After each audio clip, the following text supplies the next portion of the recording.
Narrator was the first of many, and by the end of breakfast, without anything having been said, the girl knew she wasn't going to be allowed downstairs that day. But she couldn't have known that it would be almost a month before she would leave the ballroom at all. After breakfast, the mother produced a history book, the exact same one the girl had been using at school. They lay on the bed, the sun leaking in the windows. The girl was reading aloud, but she soon sensed that her mother wasn't listening. Before, the girl would have made up something funny, some sort of gobbledygook, so that when her mother realized, she'd laugh and tickle her and make her start again. But the girl knew not to do that sort of thing anymore. They did an hour of history, then, at the girl's insistence, an hour of Irish. When their lunch arrived, the mother realized that they had no proper table. They'd had their breakfast in bed, but lunch was not a meal to be had in bed, let alone dinner. She could see that the mother was angry with herself for not thinking of this before. "But look," the girl said, and laid out a placemat on each side of the bed, then a knife, a fork, and a napkin. "Clever girl," said the mother, smiling. When the lunch things had been cleared from outside the door, the mother declared that they needed exercise.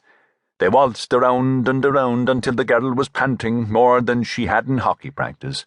The floorboards creaked underneath their feet, and she imagined falling through to her parents' old room, while the guide was in the middle of a tour. She could hear people murmuring below. What would they make of the noises above? That was the first day. On the second, the father came to the door again, early. "Is Mum asleep?" "Yes," the girl whispered back. "Can you see the key anywhere?" "It's under her pillow. Haven't you got another?" "I'm afraid not." An intake of breath. "Don't worry. I'm sure she'll be better soon." "Will I have to go back to school then?" "Don't you want to?" "I don't know," she answered truthfully.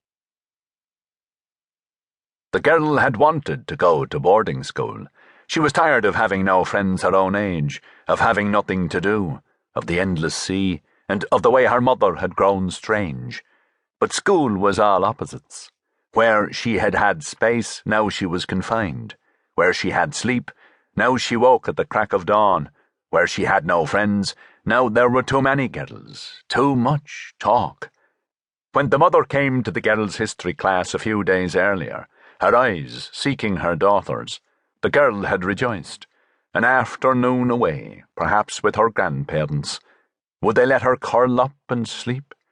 But the girl and the mother had lunch at a restaurant in town, just the two of them, and after, the mother had swung the car north, away from school, towards the country, towards home.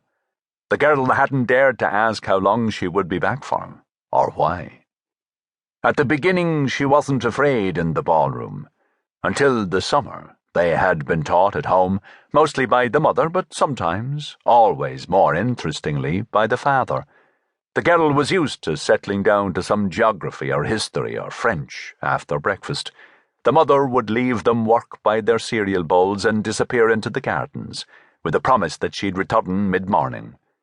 But soon the days began to run into each other.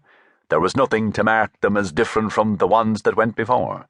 They slept, they washed, they ate the meals the housekeeper prepared for them. Boarding school had already accustomed the girl to very little privacy, but using the chamber pot was something she never got used to, though the mother retreated gracefully to the other end of the room when the girl went behind the screen. She learned to do the same, and took solace in the fact that it was removed from outside the door late at night, which suggested that it was the father, and not the housekeeper, who performed this task. The girl remembers when the snow began, flakes settling into the window panes, muffling everything outside, even the wind.